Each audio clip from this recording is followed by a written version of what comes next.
feeling myself, yeah, I'm feeling myself. And feel like I want a champion belt. I feel like I want a champion belt. Feeling myself when I'm counting the wealth. Feeling myself when I'm counting the wealth. Do. Hey, it's Sharby. It's late. It's nighttime. And it is time to relax and get some rest. So I'm just going to do a little reading of my first book, The Story of Marissa Ray, just to give you a little bit about what this book's all about. So my name is Shar. I am a mother, author, and inspirational speaker on how I survived and succeeded in an abusive relationship.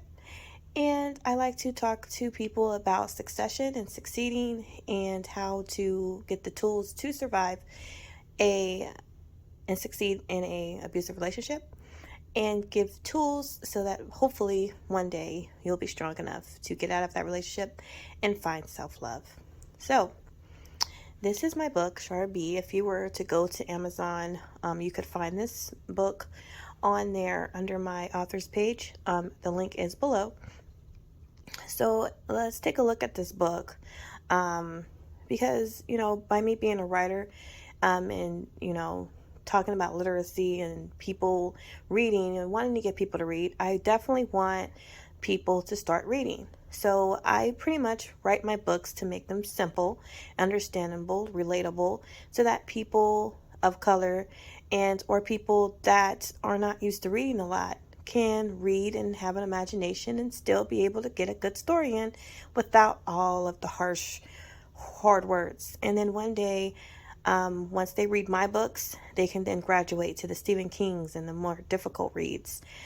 So we're just getting started to get you to reading some great stories and getting your creativity together and started, so it gets you into other stories and books. All right, so let's look at this cover, The Story of Marissa Ray. So on the cover, a lot of people may think this is Marissa. No, this is you. You're the reader. This is one of the readers. The cover came from a really nice source where I purchased it, and the idea of the cover was, this is the reader, and she's thinking about the story of Marissa Ray. I wonder what her story's about. I wonder if her story matches mine. I wonder if we are the same. She's looking up like, this might be somebody I want to read about. So this is the reader. She's the reader. This isn't Marissa on the cover. So let's go back on the blurb and read it a little bit more about the story. The Story of Marissa Ray is a fictional story. And I know on my videos, I keep saying nonfiction books, but these books are fiction. They're made up. A lot of it's not even from my experience. It's just from my creativity of characters that I created. It's not about people I know personally. This is just from my creation of my creativity. So I've just always been very creative, so I was able to write these books. So this has nothing to do with my life, but at the same time, it does. There's someone that probably has been through Marissa's situation. So The Story of Marissa Ray is a fictional story about a Black woman in her mid-30s who is struggling with relationships with her family and friends. Marissa has a misunderstanding of where she lies in society as a Black businesswoman who is trying to make it big in a top #1 fashion magazine. She is an African-American fashion designer from San Diego, but moved to New York City to succeed in her business and to get away from her family. The story is a tale about lust, deceit, and betrayal. The book also contains various controversial subjects and languages of how different races may or may not portray one another. The age restriction of this book is 18 and over. The Story of Marissa Ray by Shar B. So in this book, I'm going over some controversial situations as far as Black, white, how each race might portray one another. Marissa pretty much is an African-American woman. She's in big business, and we already know what that's all about when you're a woman in your mid-30s in big business, and how that may work. If you don't know, then this would probably be a great story to read. So here it is again. So this is a special copy. So the book that you get isn't going to look like this. This was my first copy, so this was a rare copy that I purchased. So yours isn't going to look like this. It's going to be a little bit more defined. It's going to be a little bit more perfect. But this was the first. This was the first one. So I'm just going to read a little chapter 1 just to get you excited a little bit about getting the book, and maybe try to see if this would make you interested in probably purchasing it, because it's a really good book and it's a really good story. All right, so here we go. My life is a damn shame. Here I am at Starbucks drinking my frappe, and once again Marlon is blowing up my phone. He always wants to know where I am and what I'm doing. He is always asking me when I will divorce Ian and come stay in Tampa with him. I continue to tell him I will never divorce my husband because of his annuity of $3 million. I am really looking forward to the money to build my business. Becoming a fashion designer is no joke. In between the clothing, the modeling, and the managing, I have to deal with my inconsistent husband, Ian, who does nothing but spend up his annuity money he gets once a month on fancy toys and clothes for himself. It's really sad and depressing on how he lives his life with his beer and his band all the time. He makes me sick.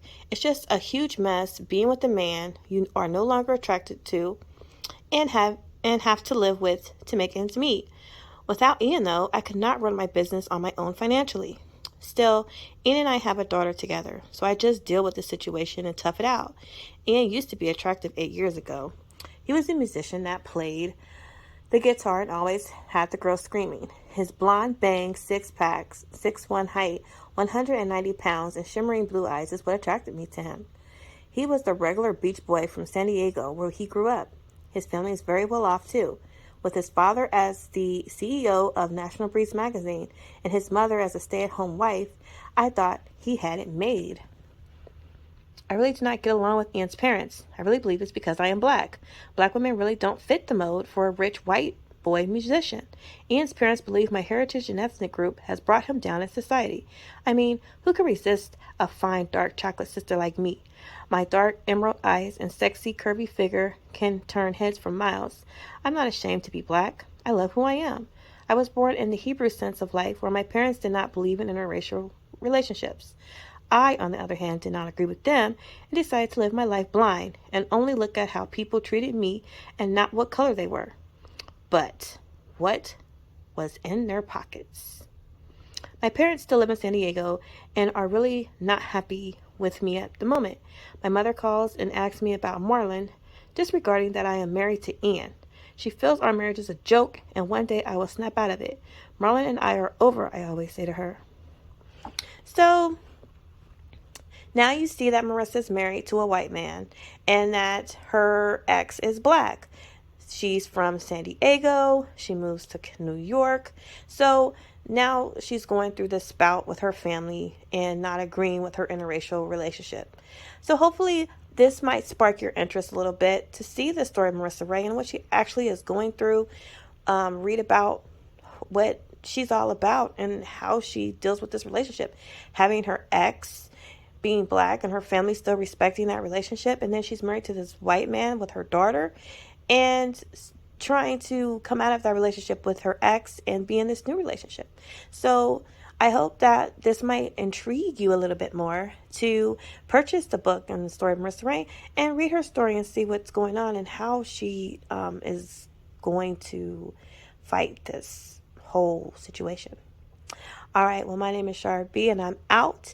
Love you guys. Please like, share, and subscribe for anyone else that you might think this story may relate to, and to read the story of Marissa Ray. I may come back on and do another read on another chapter just to see, and maybe we can have a discussion about it if you guys are interested in purchasing it. Thank you so much, and you have a good night. Feeling myself, I'm counting the wealth.